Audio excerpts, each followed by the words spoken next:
In observance of Breast Cancer Awareness Month, Axiom Pictures Limited would like to share with you from the perspective of a daughter of a breast cancer survivor.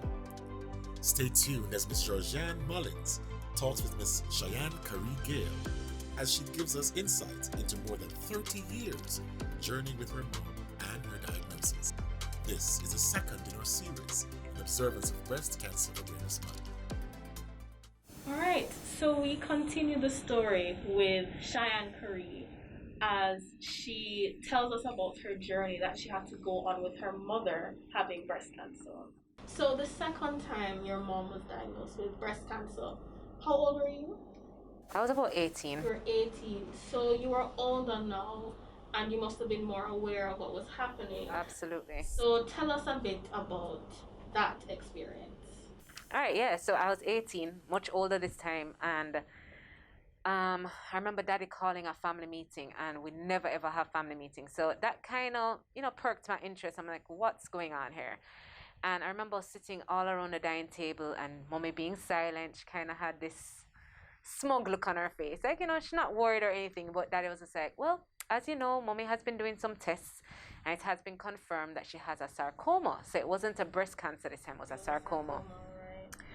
And he went on to educate us, saying it's a rare and aggressive sarcoma.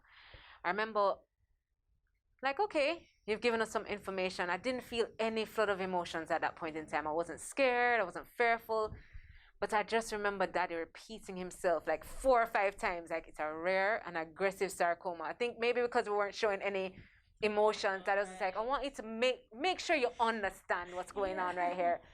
And so I remember at that point in time, maybe like the 4th time, I was like, okay, tears are coming. Why are tears coming, And he went on to explain that this one has no cure. If I remember correctly, the cure would have been radiation for this type of cancer, but because they believed it was caused by the radiation, they're like, okay, that's not going to work here.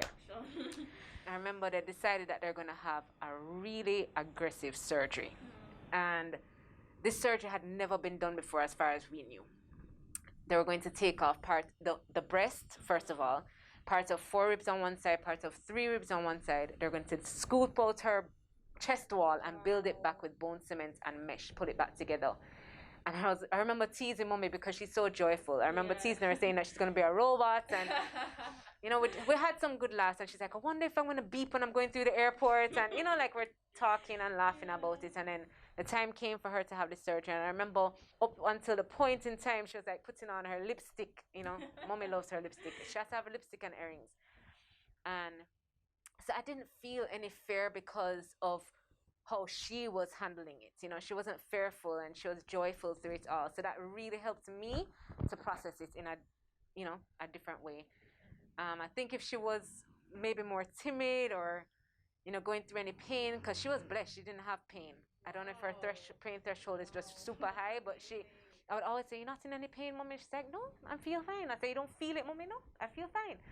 So that kind of helped me to process it. And I remember after she came out of surgery, she was still groggy. And I was like one of the first visitors, Daddy and I. We're in her room with her, and she's like, pass me my lipstick. I'm going to have visitors soon. I'm like, this woman is something else. Like, here you are recovering from this massive surgery, and all you can think about is your lipstick. But that's Mommy, Yeah. So we did get her dressed for her visitors. And then, after that, I remember we were at home, and Hurricane Ivan came. I believe it was Hurricane Ivan, and we're all in one place. And I remember Mommy sitting up, and I woke up in the middle of the night seeing Mommy sitting in this chair, because we're like all over the living room. We had come together as family in one house. And I remember Mommy sitting up, and I was like, Mommy, what's happening? Why are you sitting up? And I said, Mommy, are you okay? And she was just like, yeah, man, everything's fine. And I was like, you sure, Mommy? Because this just seemed a little odd to me. But the way she was behaving, I was like, she must be fine. Like, nothing could ever be wrong right now. And I remember when daylight happened, because there's no electricity at this point in time, I couldn't turn on a light to see. And so I just trusted her, unfortunately, or fortunately, because I probably would have freaked out. But I remember waking up and just seeing her, and like her bandage was like oozing, and I was just like, what is going on right now? You know, and mom is like, it's okay, just opened up a little. The cut just opened. I'm like, are you kidding me right now? Like, you're sitting here through the night, like, Just she's like, but what? and your pulse is open. Exactly. And okay, this, I can't manage these things. So I'm like, Daddy! You know, and I remember Daddy having her to carry her up to the hospital in the middle of the eye of the storm, thank God. That the eye was just calm at that point in time, and to get restitched and stuff. But trust me, that was like, I was like, after that, I'm not trusting you. I am not trusting you. You know, but that was a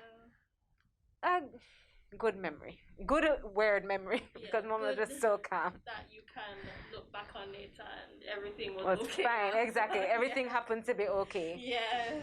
How has the experience impacted the way that you live your life now? I still do regular checkups, so still have my mammogram, still have, you know, my regular breast self-examination for myself, and just take it very seriously, you know, don't be complacent about it, because the truth is lots of people have been diagnosed earlier and earlier and earlier. And that's the good thing. Early detection is key. Yes, early detection saves lives. Right. Absolutely. And on that note, stay tuned for our finale of our 3-part series on breast cancer awareness.